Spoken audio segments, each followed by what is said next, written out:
One of the difficulties we will have due to everything being waterlogged and just general access to the levees is that it's highly likely that we won't be able to use any wheeled earth moving machinery. Everything will have to be tracked with tracked skid loaders, tracked drops, or excavators being used in areas that are too boggy for wheeled machines and too difficult for people to drag sandbags a long distance. We also spoke about evacuation locations, and in the event of an even bigger rise or level of the river, we've got an evacuation plan which was part of the levy engineering works that were being done. That included catastrophic break management. We also spoke, and we've still got more work to do about levy bridge repair processes. Spoke about some public meeting that's happening right now, and also the fact that we're going to keep updated every morning with the 23 people that are running this from a lot of different services to make sure that the left hand knows what the right hand's doing amongst the action that's going to be going on. Now that was yesterday. I'm going to ask to talk about the consequences of today and what we've achieved today and what we're planning to do over the next little while, and then I'm going to flip to SES to talk about the bigger picture. Thanks, Ricky. Thanks, Terry. So, further on from Terry's discussions that we had yesterday, today we've continued to walk the levy alignments, reviewing the structural integrity, starting at the highest points, and we could. That's it. Yep. And we're got a few sections to go. Next. That's the venue. That's nothing to do with me. Sorry. And we've still got some sections to go tomorrow. We've got some additional resources coming up from Mama tomorrow to help. Do you keep knocking the button? Sorry. Yep. There we go. Got some additional resources coming up. And then also after the peak in Mime, I've got some more other resources to help on the ground as well. We're continuing to pump from the Eagle Creek back into the Mirren, and that's going well so far. What else?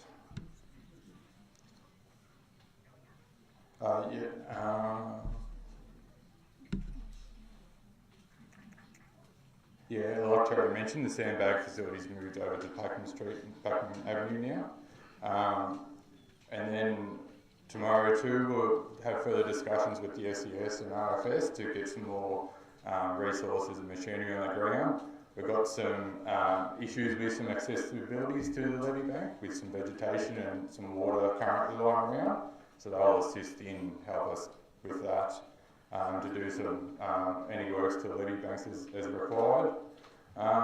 And we'll just probably continue on from that tomorrow from further discussions with the SES. So I think I'll probably leave that for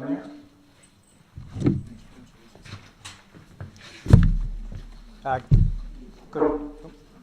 Good evening, everyone. Keeps turning off. Every time I bring it up. Good evening, everyone. So my name's Shane Hargrove. I'm currently the Deputy Incident Controller for the New South Wales SES. What does that mean? We're running our operation out of Deniliquin for this part of the world, and we have been doing so for the past few weeks. Our local crews have been working for quite some time. I guess the situation is, as most of you would have heard throughout the news and what's being put through from the warnings from the Bureau of Meteorology. So the Bureau has been looking at the river from the rainfall that we've had well upstream of the Murray and watching those peaks as they come down, which obviously you've had within your area for quite some time. With the recent rainfall from Victoria, we've seen those rivers in Victoria start to move into the Murray. Currently the peak, I didn't touch that. Currently the peak is just upstream of Moema and expected to... Shouting, it's turning itself. Oh, it's got a limit. It's got a limit on. Okay, I'll try and speak quietly. So it's upstream, and we're expecting that to impact Moema over the next couple of days. Why is that important for you? It's important for the Barham community because the Bureau will be able to better forecast the peaks and expected timeframes for Barham. Currently, it's... You've got to hold it against your chin. So currently it's expected that, currently it's expected for the end of October for it to reach Barham with a height of 6.2. So we'll look at that with the bomb over the next couple of days and in the next week. We're expecting at least 7 days travel time, and so as those peaks start to be defined, we'll be able to communicate that. To start off with, the bomb will communicate that through their warning system. We look at that and look at what the consequences will be for the Barham community. That then means that we publish our own internal bulletins, which you'll be able to see on our Hazard Watch website. So it's hazardwatch, all one word, .gov.au. Brand new system that we're using. We've had it for a few weeks for now, and it really helps us define the communication that we need to provide to communities. I'm sure you've seen it throughout what we've done with Moema, and if you haven't, have a look. You'll be able to see it's graphic. It'll give you an idea of what parts of the community we want to talk to. I guess impact for Barham is that it's expected to be higher than 1993 and 2016. Looking at the consequences from especially the 2016 events, we didn't see too much impact within the town itself. Obviously, low-lying areas will get impacted as those creeks and the rivers swell. So it's been quite some time since we've seen these types of heights in the community. What that means is we need to anticipate and expect a change of the conditions and how the river reacts. So we're running off best intel for what we've gathered over the years, plus the recent flood study. You'll see a lot of decision making that we'll do over the next few weeks, really relying on that flood study. And that's the reason why we work with council so much about what we're expecting and what those consequences are. So at 6.2, it is very high on the levee.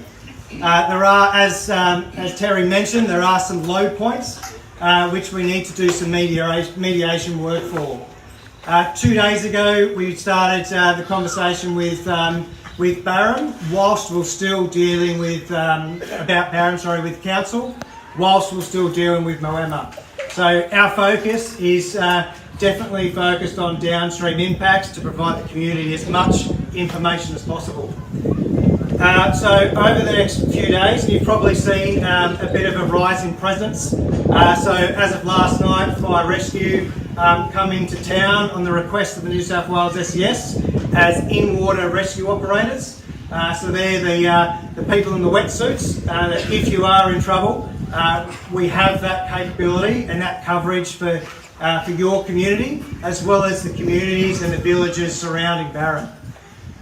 Throughout today, you would have seen an increased presence of the Rural Fire Service on top of the local brigades, which I need to put a big shout out for, that have really picked up the torch on behalf of the New South Wales SES.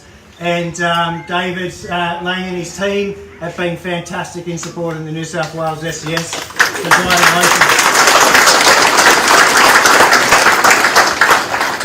So I caught up with David to personally thank him for the efforts of himself and the team, and we'll continue to work with Dave and his crew locally and bolster up the resources as the demands of the community increase moving forward.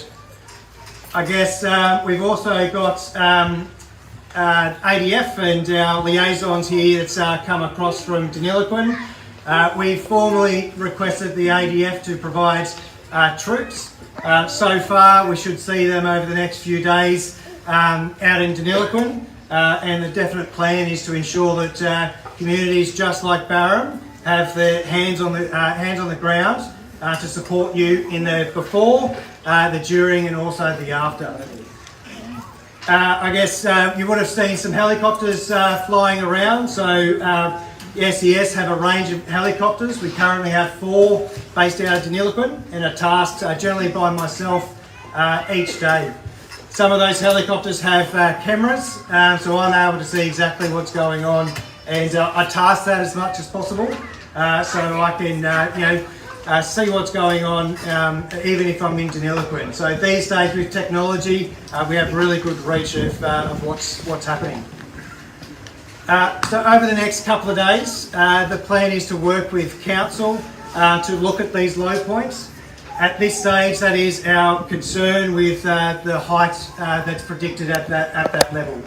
At that height, with those low points, it will impacting some of the community. We've met with specialists on levees over the last couple of days and really looked at defining what the risk is. At this stage, any risk of overtopping the levee has a no life threat kind of value to it. Doesn't mean that it is not risky, so there is still a risk and a possibility, but we're working over the next 7 to 10 days before the peak to do as much work as we can to protect the community with these higher levels. So you'll end up seeing more crews. They may not specifically be New South Wales SES. We have many of resources from the RFS and other agencies, including surf lifesaving, marine rescue, etc. So we've really reached out to as much capability as we can, not just in New South Wales, but around Australia. From Western Australia, South Australia has been helping us out. As you would understand, Victoria SES is quite busy and they've been doing the same. I can assure you that we have been communicating with Victoria SES. Obviously, we don't just forget the water as it passes through. It does have that impact on both sides. And noting that the people here today have good connections with Victoria and your sister town. So we understand that, and we'll do our best to ensure that we're communicating as effectively on each side. I believe they had a community meeting earlier on today as well, which shows that we're trying to do the best we can in ensuring that both sides of the river are communicated with. In regards to sandbags, so I understand that some sandbags may not have been available. I'm sure you would have heard about how many sandbags have been pushed into Moama and how quickly they have been going out. I can say we've pretty much exhausted most of New South Wales in regards to sandbags, but we've been doing our best in getting sandbags here. So as Terry mentioned, 100,000 on their way to Deniliquin now, expected to be in here tonight, with another 50 to 60,000 coming in the following day. We've brought in on top of the 20,000 over the last couple of days. We've brought in another 4,000 today and another 4,000 coming in tomorrow. That's on top of 600 already filled sandbags for immediate support. As we mentioned, we've moved from the SES compound down just across the field. Reason for that is better access, ingress and egress as we start to get to the peak, to ensure that your safety is what we're thinking of. The sandbags that have been filled so far, we encourage as much as possible to utilise what you can, but feel free. I can't express it enough. for members of the community.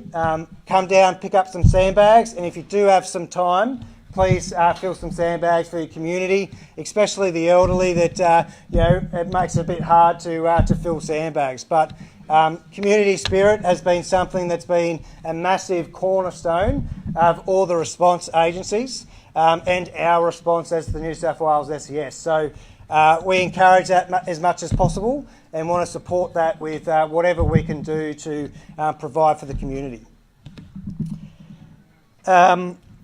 Additional work that we've been doing from the New South Wales SES side is we've officially declared an emergency area along the Murray River.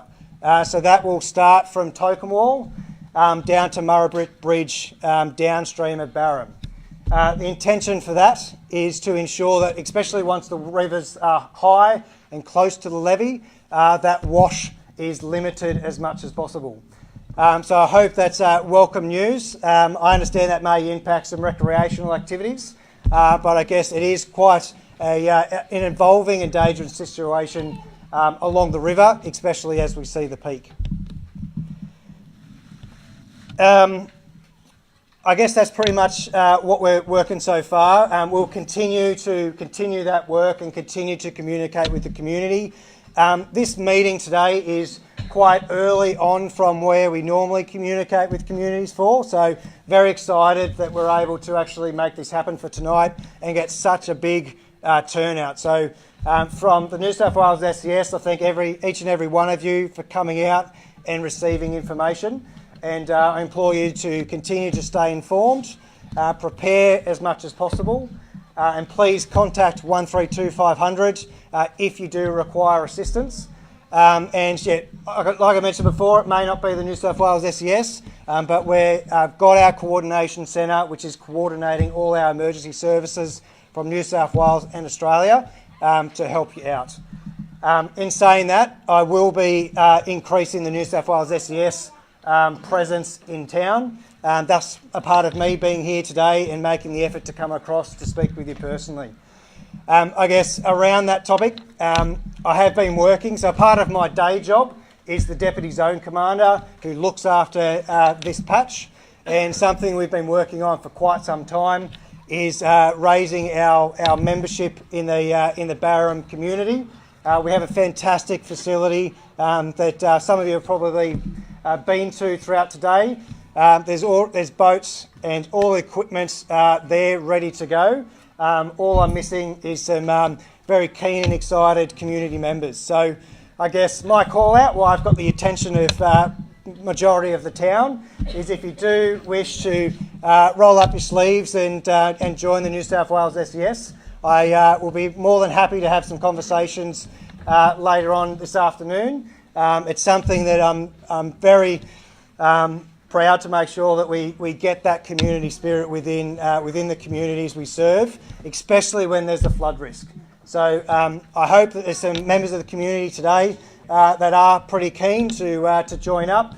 Got a pretty good unit sitting there ready to go, and obviously throughout these periods, and it's usually every 4 to 6 years, there's a lot of work to do, and I'm sure Dave's team at the RFS can contest to the work that's been happening over the last little while. If there's any members of the community that has management and leadership experience, I'm more than happy to have those conversations. So if you are keen, we are definitely keen to provide the support, the training and the equipment to members of the community that would like to help their neighbours, not just in floods, but in storms. And the Barham area is quite a big area, and especially down in Moama, Deniliquin being our bigger base, there's always support around the corner, and we'll appreciate any membership that we can drum up. Feel free to visit our website to do any applications, or come and see me personally. I'm more than happy to have any conversations up here a little bit after. That also includes any conversations, concerns, questions you have about the floods. I'll be up here. I'll stay as long as you all need me for. And I just, again, want to thank you all for making the time for coming out, and believe we'll move to questions afterwards. Correction, yep. We've actually done over 6,000 sandbags. Beautiful. Beautiful.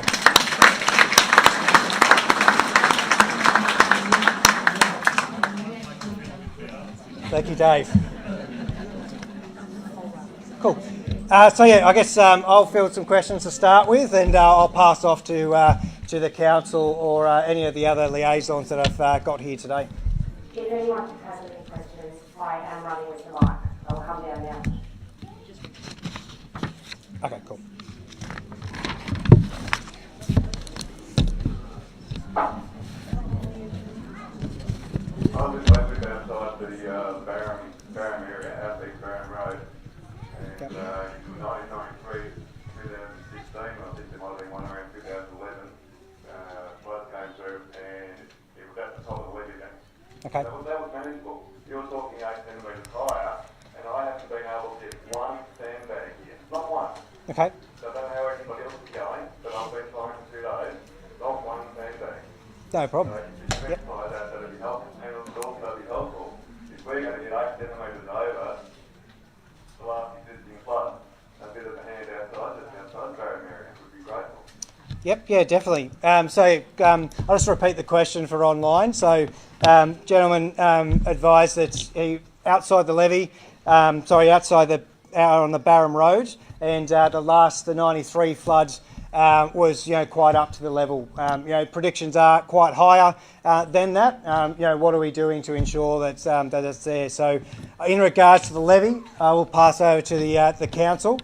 I guess in regards to the sandbags, just check with Dave. We've got plenty over there now for collection ASAP. We need to sort that out, yeah. So what we're actually going to do, how many you're going to give out, and how it's all going to work. Yep, cool. So I guess we're filling up as many sandbags as we can to do both the work on the levee to raise to try and address that concern of raising that up, but also for the community. So I'm pretty comfortable. Yep. Beautiful. Yeah, no, fantastic. Yeah, so we've got empty sandbags over there already. I've got some sandbags, it's good enough, but I've sort of said there's 500 houses. Do you want to come up? You want to come up here? I think they probably hear me. 500 houses in Barham, they all have 25 sandbags each. There's 12,000 sandbags, we haven't had anywhere near that yet. Okay, we've only had 10,000 in, not even 10,000 in Barham yet. Yep. Right, so that's something. Yeah, and we're definitely working on bringing them down. So today, I believe we have 4,000 empty sandbags should have been delivered today. So we'll feel free to come across there, and I'm happy to open that up this afternoon once we finish up here and provide that access to you. And we'll continue to work on that levy question. Thanks. Just between questions, could I also ask everyone to keep the chatter down on your phone quiet? There's a lot of interference for those listening online. Thank you. Yeah, my question first to the council. Like there's 4 hours on the phone not yesterday, but the day before.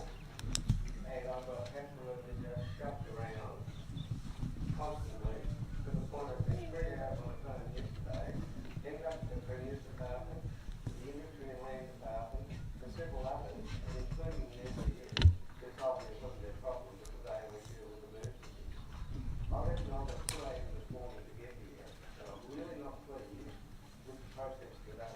Because obviously you have the information, or it appears that way, but your bureaucracy does not get it out the door. And I'm serious, I'm just stepping out on the door. Yep. Okay. All right, I'll pass over to council. What's the question? What? Just around, I guess, getting information from. So he spent quite a few hours on the phone.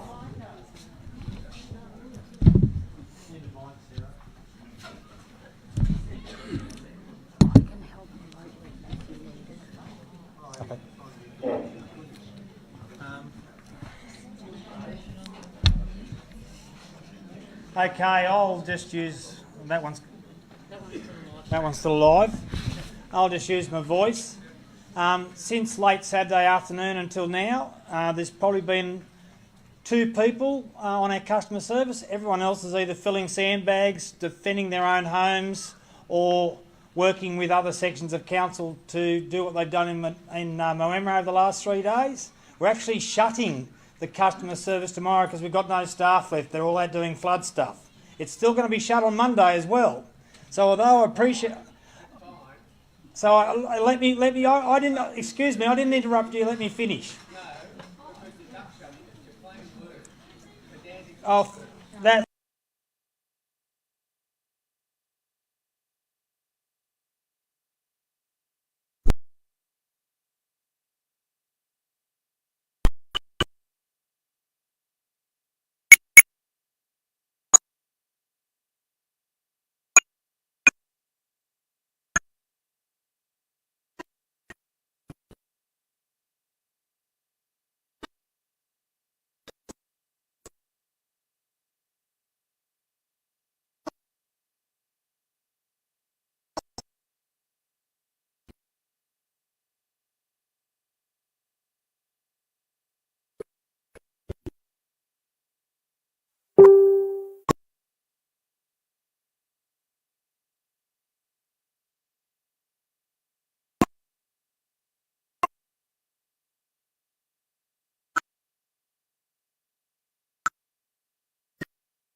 you.